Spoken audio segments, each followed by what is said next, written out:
Žiniose girdėsite, per 100 000 pajamų nedeklaravusių gyventojų sulaukė mokesčių inspekcijos perspėjimo. Lietuvos keliuose sumažėjo juodųjų dėmių, juose žuvo 12 žmonių. Indijos suimti 4 asmenys kaltinami verbavimu į Rusijos kariuomenę.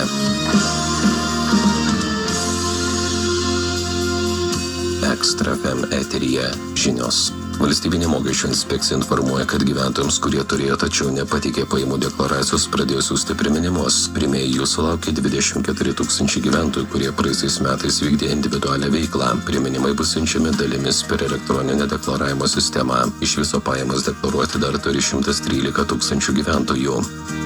Naujausių apklausų duomenimis beveik 36% gyventojų neketina dalyvauti Europos parlamento rinkimuose, o dar beveik 6% nežino, kurią politinę jėgą pasirinkti, rodo balandį atlikta Baltijos tyrimo apklausa. Labiau nebalsuoti Europos parlamento rinkimuose linkusios moterys 38,5%, jų nurodė neketinančios to daryti. Vyrų, kurie neis balsuoti, apklausos duomenimis yra 32,3%.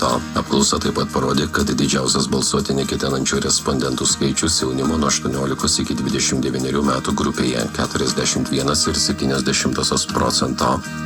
Lietuvos valstybinėse keliuose sumažėjo didelio avaringumo pasižyminčio vadinamųjų juodųjų dėmių. Šiuose vietose per pastaruosius 4 metus žuvo 12 žmonių, skelbia transporto kompetencijų agentūra. Šiemet sudarytame juodųjų dėmių žemėlapyje pažymėtas 33 juodosios dėmės, 5 dėmėmis mažiau negu pernai. Avaringose vietose buvo sužeisti 196 eismo dalyviai. 13 iš 33 tokių pavojingų vietų susidarė dėl eismo įvykių, kuriuos sukėlė neblaivus neturintys teisės vairuoti arba iš eismo įvykio vietos pasišalinę vairuotojai. Ketvirtadalį visų eismo įvykių sankryžose sudaro susidūrimai sukant į kairę arba apsisukant. Kelio ruožuose 41% sudaro užvažiavimai ant pėsčiųjų arba dviračių. Užmiesčio keliuose 87% nukentėjusių eismo dalyvių yra transporto priemonių vairuotojai ir keleiviai. Tuo metu gyvenvietėse 45% nelaimių vyksta su pažeidžiamiausiais eismo dalyviais. Pastaruoju metu Vokietijoje puldinėjami politikai. Užpuolikas krepšiu trenkė buvusį Berlyno merį į galvą, pranešė policija. Įtariamasis bibliotekoje iš nugaros prisiartino prie Franciskos Giffey ir trenkė ją į galvą ir kaklą. Po to pabėgo. Giffey dabar Berlyno žemės ekonomikos ministrė ir kanclerio Olafo Scholzo socialdemokratų partijos narė. Dėl lengvų sužalojimų buvo gydoma ligoninėje. Dabartinis Berlyno meras Kai Wagneris pasmerkė išpuolį. Indijos valdžia suėmė 4 asmenis kaltinamus prekyba šalies piliečiais, verbuojamais į Rusijos kariuomenę karui Ukrainoje. Praėjus daugiau nei 2 metams nuo Rusijos invazijos pradžios Ukrainoje žuvo 10 000 kareivių ir Maskva visame pasaulyje ieško daugiau karių. Per karą žuvo mažiausiai 2 kareiviai iš Indijos. Keli naujokai sakė, kad jie apgaulė buvo pasiųsti į frontą. Suimti 4 vyrai, vienas jų dirbo vertėjų Rusijoje, tinkle padedančiame verbuoti kareivius iš Indijos.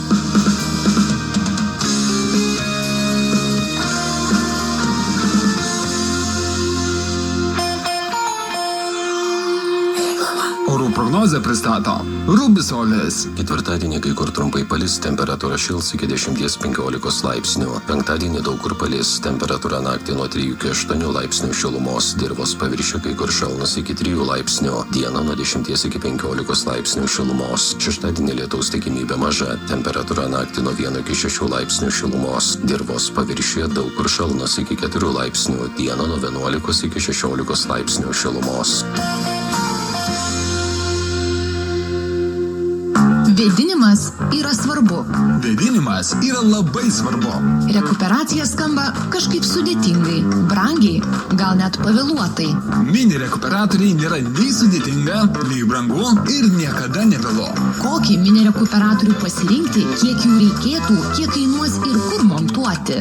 Rubisolis į visus klausimus atsakysime. Sumontuosime ir jūsų namus sveikai kvėpuoti paruošime. Daugiau informacijos rubisolis.lt.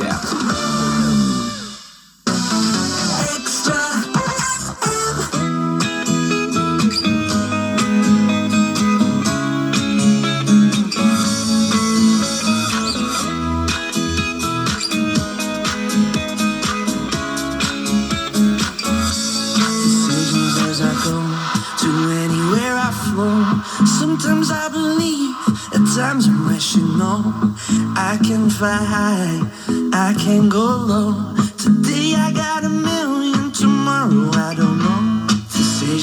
I go, to anywhere I flow. Sometimes I believe